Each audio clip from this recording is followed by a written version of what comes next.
Estamos en Germán Gabler en la One Game Fest en Puerto Montt y vamos a conversar con él. Don Germán,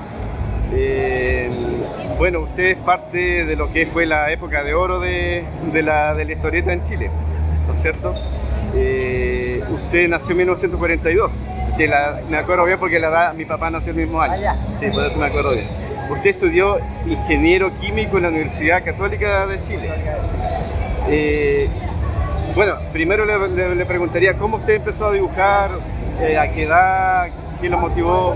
Los primeros dibujos que estaban guardados en mi casa son del año 47, cuando yo tenía 5 años. Ya en esa época era capaz de dibujar los cuerpos humanos con volumen, dibujos de niños chicos, pero sí, no con rayitas, sino con cuerpos con volumen y en movimiento. Después seguí dibujaba prácticamente todos los días y llegaba a una cierta edad y basado en un libro que se llamaba Arte y Ciencia de la Historieta, que recomendaba que para ser alguien en cuanto a dibujo y historieta, que era lo que me interesaba hacer a mí, había que dibujar 2 horas diarias. Y eso es lo que empecé yo a dibujar a partir de más o menos 8 años, hasta que tuve 14 o 15 años, por lo menos 2 horas diarias. Y las vacaciones, la mitad de las vacaciones las pasaba dibujando. Eso me permitió ir cada vez progresando hasta llegar a un nivel semi-profesional, fue lo que me permitió a mí entrar a Zigzag en la revista Rocky. En Zigzag entró a través de su hermano, tengo entendido, ¿no? ¿Cierto? Claro, mi hermano, él tocaba jazz en un grupo en que tocaba Jorge Carballo, un gran dibujante cómico y de publicidad chileno. Y Jorge Carballo, cuando supo que yo dibujaba y vio algunas cosas mías, me dijo que él me podía presentar a Temo Lobo, que estaba dirigiendo la revista Rock. Partí con mis primeras muestras. Obviamente Temo me dijo que me faltaba, que sí, tenía condiciones, pero que tenía que mejorar el pasado a tinta, pero se interesó en la posibilidad de que yo le hiciera guiones. Y yo en esa época estaba leyendo junto con mi hermano mucha ciencia ficción.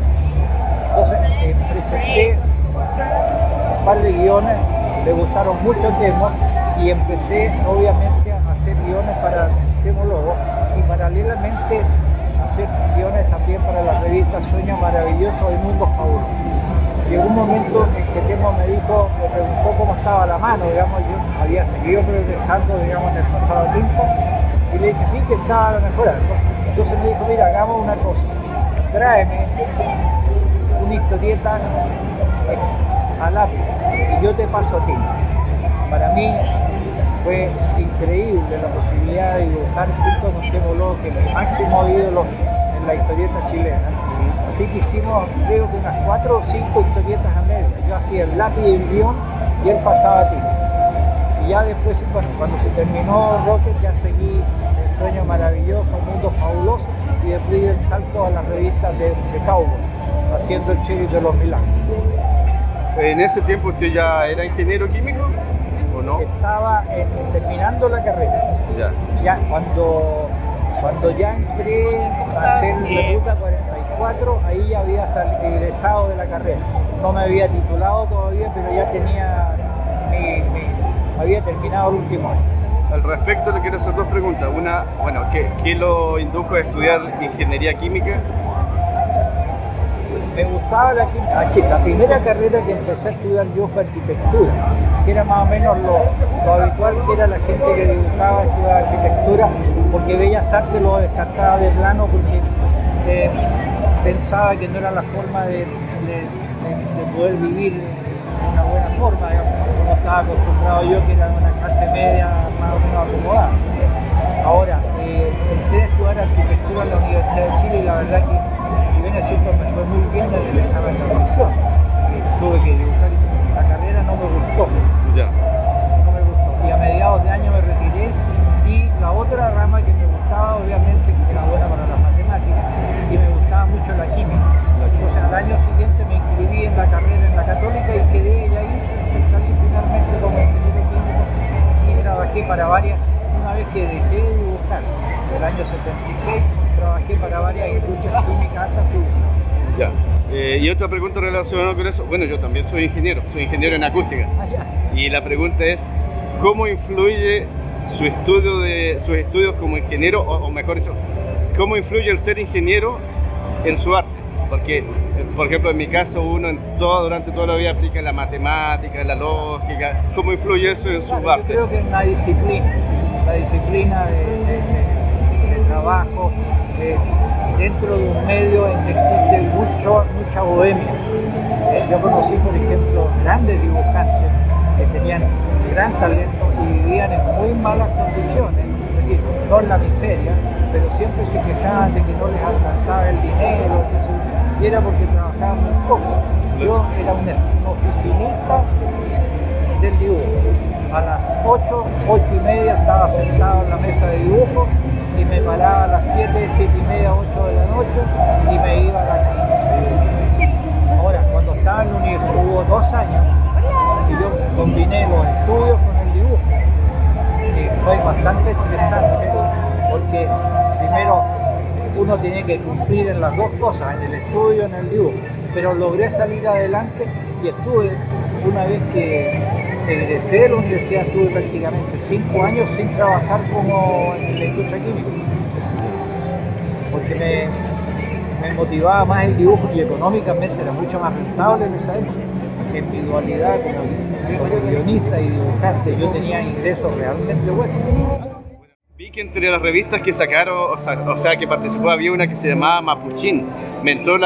Hay dos que me entró la curiosidad. Una es Match, que se supone que es como una versión chilena de Mad.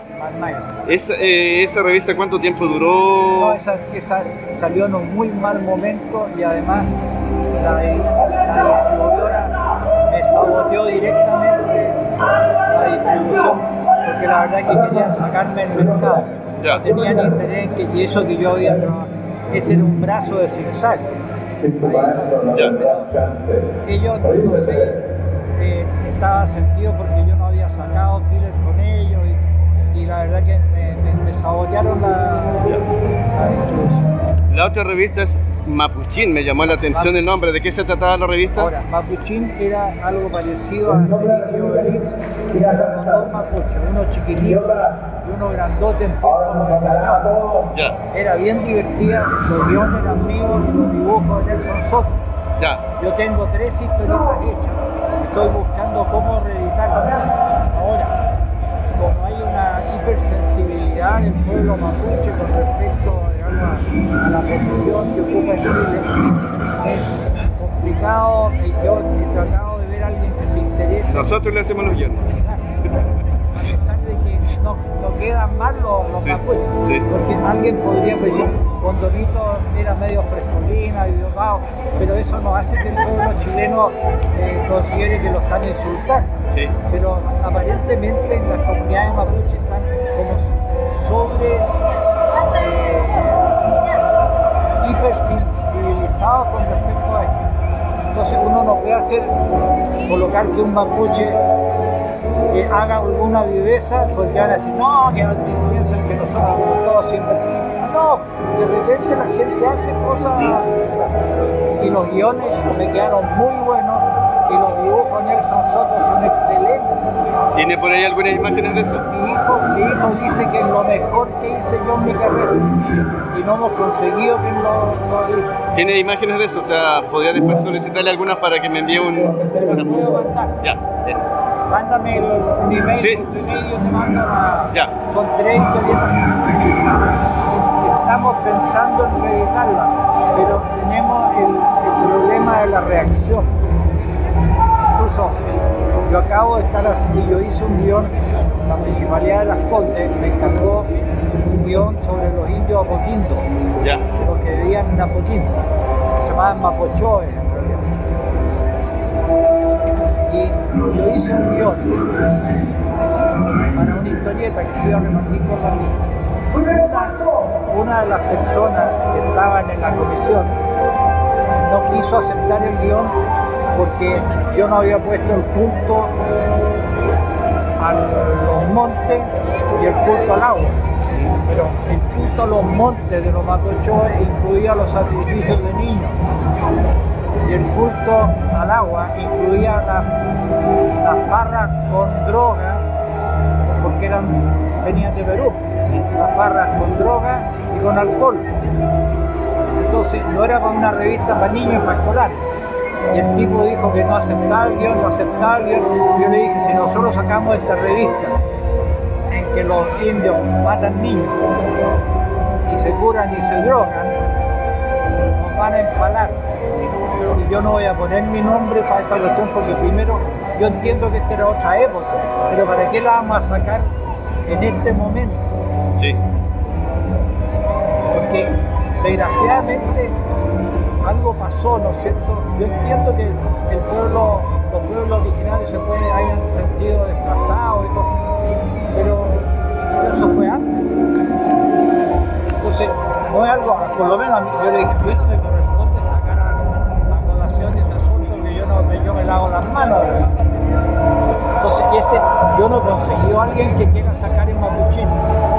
Y es una tontera porque son las historietas súper simpáticas. Y el par de indiecitos son súper simpáticos. Y los monos muy buenos. Se va a perder. Bueno, usted hizo adaptaciones de James Bond, de las historias de Ian Fleming, a la historieta, ¿no es cierto? Sí. Pero ¿y cómo se llegó a eso? Bueno, la editora Zigzag compró los derechos. Ya. Y me encargaron a mí en hacer James Bond porque, bueno, yo tenía la ventaja que era el único de los dibujantes que sabía hablar inglés y que podía traducir las novelas, porque en esa época había solamente 2 novelas traducidas, que eran De Rusia con Amor y Doctor No. Las otras estaban en inglés, entonces yo compré la colección completa, las traduje y las adapté a cómics y después hice 40 y tantos guiones propios de James Bond. Claro. Sí, Claro. Lo divertido es que hice más aventuras de James Bond que Ian Fleming. O sea, además no basta solamente con que sepa inglés, o sea, significa que él tenía la habilidad para tomar la historia y poderla llevar a las viñetas. Incluso utilicé para las historietas el truco que hacían en las películas de James Bond, que era presentar un pedazo de la historia en un principio sin crédito y después terminaba ese pequeño episodio, empezaban los créditos de la película, que es lo mismo que hice yo en la historieta de James Bond. Si uno se fija en la historieta de James Bond, parten a diferencia de los demás cómics con un dibujo sin título. Y en la página 4 empieza la aventura, se presenta, digamos, el título y con el título con el nombre del episodio. Ya. La misma técnica que usé para la revista Killer, porque me pareció que era como novedoso, digamos. Claro. Entiendo que Killer fue como, digamos, una especie de continuación de lo que hacía como James Bond, ya que James Bond usted dejó de trabajar. Claro, el Killer básicamente es James Bond, pero con la cara de Charles Bronson, o de algo parecido a Charles Bronson. En ese tiempo no había mucho problema con los derechos de imagen. Hoy día sería más complicado. Vi por ahí que tiene unas fotos con Charles Bronson. ¿Era un doble o era el verdadero? No, es un actor que se llama Michael Bronson, que es un húngaro, que es parecido a Charles Bronson y él juega a parecerse a Charles Bronson y está activo todavía en Estados Unidos. Incluso hubo la posibilidad en un momento que el norteamericano que está haciendo Killer en Estados Unidos y estuvieron pensando en hacer una película sobre Killer usando al actor Bronson, pero vino el COVID y son compañías de cine que no son poderosas y el proyecto quedó archivado. No sé si hasta cuándo, si alguna vez se hará o no. Desgraciadamente quedó tronco eso por la... Volviendo a James Bond, usted me contaba además que usted hizo otras historias que eran, digamos, originales y debido a eso incluso usted lo han incorporado a publicaciones donde especializadas en James Bond. Sí, Sí, hay sitios en España, por ejemplo, donde se conocen, en Inglaterra, Francia, Alemania. Hay clubes de James Bond en prácticamente la mayor parte de los países grandes del mundo. Y en todos esos me ubican a mí como la persona que hacía los guiones y dibujos de James Bond. Ahora, yo no hice todas las historietas de James Bond, pero sí casi todos los, creo que de los 59 números, hay 2 guiones que no hice yo, porque en algún momento debo haber estado ocupado de trabajo y no pude tomarlo. Pero los otros 57 números fueron basados en novelas de James Bond o propios. Propios son más de 40. Lo último que le quería preguntar, ya que estamos aquí en Puerto Montt, Mario Gore es puertomontino, nació en Puerto Montt, después emigró a Santiago. Usted, entiendo que compartió con él en Zigzag como dibujante freelance. Sí. ¿Lo conoció a Mario? ¿Tiene alguna historia, algo que nos pueda contar referente a don Mario? En el hecho, mi mesa de dibujo estaba al lado de la de Mario Gore. Ya. Conozco a Mario Gore, bueno, y a Abel Romero, que eran muy amigos los dos. No éramos muy amigos con Mario Gore, yo lo respetaba mucho como dibujante porque tenía un carácter un tanto osco. Ya. ¿Introvertido? No, pero no tenía muy buen genio. Ya. Y bueno, éramos personas distintas, yo era mucho más joven que ellos, tenía otros intereses. Yo era más amigo de Abel Romero, era un gran dibujante también, y muy amigo de Hernán Girón, que también partió haciendo James Bond, los primeros números de James Bond con guiones míos. Con Máximo Rapajal también teníamos... Sí, lo vi en las fotos también. Sí. Y el otro gran amigo que tenía yo, Nelson Soto.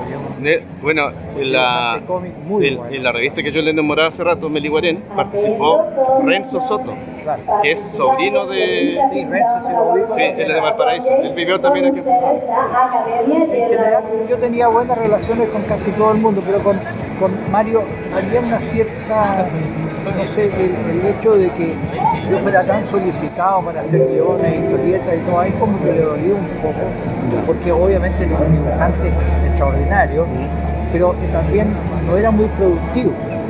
Ya. O sea, el Zigzag se valorizaba mucho el volumen de páginas que hacía uno, porque eso significaba más revistas. Ahora, él como ilustrador era excelente. Sí, sí, pues, entiendo que fue discípulo de Coré, me parece. Sí, sí. Bueno, muy talentoso. Eso sería, don Germán. Muchas gracias. No, ¿de qué? Y nos veremos a lo mejor quizás en otra expo. Gracias. Muy bien. A ver si nos vemos en otra ocasión por estos lados.